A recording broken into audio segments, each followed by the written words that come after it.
Prezado Dr. Rodrigo, graça e paz da parte de nosso Senhor Jesus Cristo. Eu quero de antemão dizer ao Senhor que eu tenho pelo Senhor uma grande admiração, gosto de vê-lo e de ouvi-lo no programa Evidências, vejo muita coerência nas suas colocações e na apresentação do programa. Tenho ouvido muitos dos seus ensinamentos e acho muito coerente os ensinamentos que o senhor tem dado, a sua forma de exposição, a sua didática, tudo isso é muito admirável. O seu conhecimento é tremendo, não me coloco à altura desse conhecimento, mas muito a contragosto eu decidi fazer esse vídeo porque eu estive assistindo o seu vídeo a respeito do arrebatamento secreto e ali o senhor fez uma avaliação do texto de Mateus 24, 40 e a seguir, e eu achei que ali tinha alguma coisa que ficou distonante. E como nós pregamos a palavra de Deus, e eu vendo aquela até então para mim incoerência, eu me senti quase que obrigado a fazer esse vídeo para não ficar omisso diante da situação. Então, tomei a decisão de fazê-lo. Já de antemão quero deixar bem claro que não tenho intenção de debates. Debates infrutíferos não levam a lugar nenhum. E nem muito menos de lhe faltar com respeito. Ao contrário, eu lhe tenho muito respeito e respeito todo o seu cabedal de conhecimento. Ocorre, porém, que quando o senhor estava argumentando a respeito do arrebatamento secreto, o senhor usou como referência, que as pessoas que defendem esta teoria usaram Mateus 24, de 40 e a seguir, e até o senhor usou um trocadilho, dizendo que texto fora de contexto se torna pretexto. E aí o senhor então passa a contextualizar os versículos de 40 e a seguir com o versículo de número 37, que fala a respeito da época de Noé, que faz uma comparação ali da época de Noé com o arrebatamento.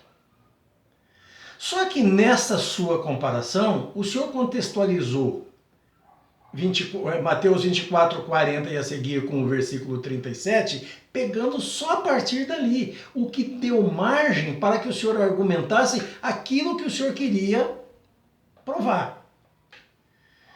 E eu fiquei incomodado com aquela situação, até mesmo porque eu reconheço que o senhor tem um conhecimento fabuloso, né? E achei aquilo tão distonante que eu digo, não, eu não posso ficar calado diante disso, eu tenho que falar alguma coisa.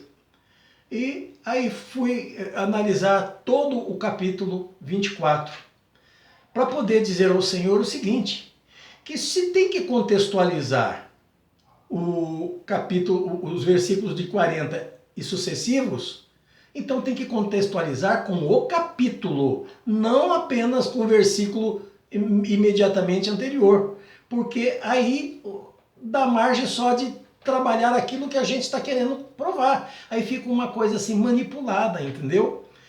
Então, o que nós precisamos ali é contextualizar os versículos de 40 e a seguir com todo o capítulo 24. Aí sim nós vamos ter o contexto real, né? O contexto imediato de um versículo com o outro e o contexto imediato que é, ou melhor, o contexto imediato de um versículo com o outro e o contexto imediato que é com todo o capítulo. Inclusive também com outras referências da Bíblia, como as referências de Paulo, né? Como Paulo fala a respeito do arrebatamento, então aí fica tudo dentro de um contexto só. Um contexto imediato. Pois bem, se pegar apenas o 37, onde faz aquela comparação com os dias de Noé, aí o senhor vai tentar levar a acreditar, as pessoas acreditarem, que o arrebatamento, quem vai são os pecadores. E quem fica são os salvos. Quando na realidade não é isso que está sendo dito ali. Para que nós comecemos a contextualizar com todo o capítulo, é preciso primeiro fazer uma pergunta. Qual é o tema do capítulo 24? Sobre o que versa o capítulo 24? O capítulo, não o versículo isolado. Sobre o que versa o capítulo 24? Ele versa sobre a destruição de Jerusalém e sobre os sinais da vinda de Jesus. É isso que versa o capítulo de número 24. Os discípulos perguntaram a ele quando aconteceria toda a destruição do templo, porque Jesus fala para eles que ali não ficará pedra sobre pedra. Eles perguntam quando isso vai acontecer e qual o sinal que nós temos da sua vinda. Daí, a partir do versículo 4 em diante, Jesus começa a explicar, a dar os ensinamentos a respeito dos sinais. Primeiro da destruição do templo de Jerusalém e depois a respeito da vinda dele. E ele vai então dando todos os esclarecimentos, falando dos acontecimentos que vai ter, que não se engane, que vão aparecer falsos cristos, falsos profetas e tudo mais. Mas veja bem que o objetivo é dar a resposta a respeito de quando isso vai acontecer. Quais os sinais que se tem desses acontecimentos? Quando vai acontecer e que sinais tem disso? Então note que o problema é tempo. O capítulo está determinando o tempo dos acontecimentos, porque os acontecimentos já estão ditos. Qual é o acontecimento? É a destruição de Jerusalém e a vinda de Yeshua. Muito bem. Quando isso começa a acontecer, quando ele começa a narrar esses acontecimentos, lá na frente, então ele faz o seguinte, ele diz que as pessoas não fiquem esperando, porque aquele momento e aquela hora ninguém sabe, né? Nem os anjos do céu não sabem quando vai ser exatamente o momento da vinda dele, que é nessa vinda que se prega a respeito do arrebatamento. Ninguém sabe quando é que isso vai acontecer. E daí ele diz, como nos dias de Noé.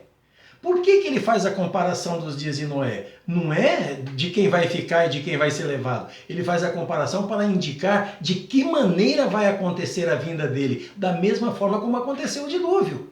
Noé falou, Noé explicou, Noé estava fazendo a arca e falando, demorou todo o tempo fazendo a arca e falando, e o povo só queria festa, só queria casamento, só queria comida, bebida, não estava nem aí para o que Noé falava. Eles não acreditavam nisso. E então o que acontece? Noé faz a arca, termina a arca, entra na arca, começa a chover e o povo não está nem aí, não estão acreditando que vai acontecer nada. E a chuva começa a cair, as águas começam a subir, até que a arca decola, né? Ela descola do chão e começa a navegar e vai. E ainda assim eles não estavam acreditando, até que as águas chegaram ao ponto deles não terem mais para onde correr, eles não terem mais abrigo e serem tragados pelas águas. Então vejam que eles não foram para lugar nenhum, eles ficaram sepultados pelas águas. Foram levados, né, até que as águas os levaram, isso daí é apenas uma forma de expressão para dizer que eles foram tragados pelas águas, eles foram engolidos pelas águas. Mas na realidade quem foi salvo foi os que entraram na arca e que flutuaram sobre as águas, ficaram por cima das águas e flutuaram e se foram para a salvação. Saíram daquele lugar e a arca foi parar em outro lugar até que as águas começaram a baixar e eles puderam sair da arca. Então observe que o que está em voga aí não é que os que foram tragados pelas águas é que foram condenados. Os que foram levados é que foram condenados e os que ficaram é que foram salvos. Aí o Senhor compara assim, que no arrebatamento, quem for levado é que vai ser condenado. Quem vai ser salvo é os que vão ficar. E não é isso que a Bíblia diz, não é isso que este capítulo diz e também não é isso que Paulo diz quando fala do arrebatamento. Ele diz, de modo algum precederemos os que já dormiram em Cristo. Os que dormiram em Cristo ressuscitarão primeiro, e depois nós, os que ficarmos vivos, teremos nossos corpos transformados e iremos ao encontro do Senhor nos ares. Eis aí o arrebatamento. Aqueles vivos em Cristo, nesse momento, eles terão seus corpos transformados, como teve Enoque, como teve Elias, como teve o próprio Jesus quando subiu, quando ascendeu, porque carne e sangue não pode herdar o reino dos céus. Então tem os corpos transformados e ascende ao encontro do Senhor nos ares. É esta a conotação. Não é de que aquele que for levado é que vai ser condenado e o que fica é que vai ser salvo.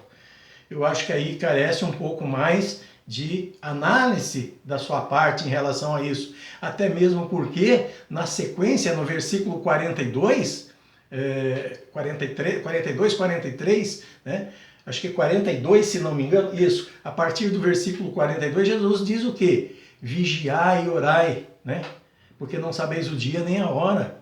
E depois no 43 ele diz o quê? Se o pai de família soubesse a hora que vem o ladrão, ele vigiaria. Em qual vigília da noite o ladrão vem? Ele vigiaria e não se deixaria ser roubado. Então o que Jesus está falando para nós? Que nós temos que estar vigilantes, temos que estar pronto, porque a vinda dele vai ser rápida, como o relâmpago que sai do Oriente e se põe no Ocidente, ou do Ocidente se põe no Oriente, qualquer coisa dessa natureza, né? É a rapidez com que isso acontece. E então vai ser muito rápida, e Paulo diz que é num piscar de olhos, né? Então veja que o próprio versículo 42 e 43 está fazendo a referência do capítulo, confirmando o que já foi dito lá em cima, que ninguém sabe a hora, ninguém pode ficar aí se confiando, porque senão vai acontecer como nos dias de Noé, está todo mundo comendo, bebendo, festando, casando, se dando em casamento, e Jesus vem, e os que estão salvos vão com ele, e os outros ficam e perdem, né? Os que ficarem serão os que vão passar por momentos terríveis, né? Então, talvez eu não assisti o filme Deixados para Trás, mas segundo a sua conotação, talvez seja isso que tenha acontecido no filme. Muito bem, então o que ficou para mim era o seguinte, que nós precisamos olhar mais esse contexto. Não pode contextualizar o versículo 40 e a seguir apenas com o 37, fazendo a comparação, porque o Senhor está comparando. Sim, ele está comparando, mas o momento, a hora do acontecimento e não o fato. Tanto é que o fato, foi dilúvio. O dilúvio veio para destruir. Só foram salvos os que estavam na obediência.